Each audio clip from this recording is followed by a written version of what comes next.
Yung favorite nating pares, gawin natin yung low carb pares po. At syempre po yung mga ingredients po yung pwede pa rin sa ating mga naglo-low carb. So una magigisa tayo ng sibuyas at konting luya. Then ilalagay na po natin yung ating beef kamto. Kamto po yung aking gagamitin dito sa ating pares. Yan po. Marami na rin kasi itong fats tsaka yung protina. Tama lang din yung protina na meron siya. Kaya pwede sa ating naglo-low carb. Yan. So, lagyan natin ng asin. Sangkutsa lang po natin ng very light lang. Then, add tayo ng paminta. At kung umabot ka po sa part na ito, salamat po sa pag-like and follow na rin po para po updated tayo lagi sa ating mga low carb meal. At palambing na rin po, pa-share nito po. Thank you po and God bless. Then, nag-add po ako ng 2 piraso po na star anise.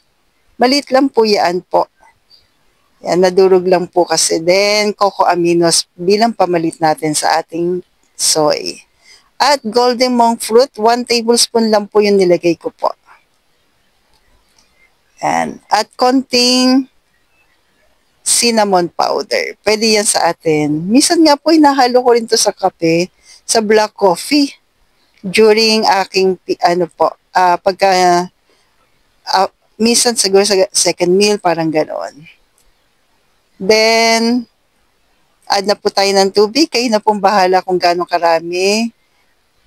Habang hinahanda po natin, pinapakuluan po natin yung ating pares ng 45 minutes to 1 hour. Pampalapot po natin ay santan gum. Nilagyan ko lang po ng sabaw po ng pares habang hindi pa mainit. Yan po.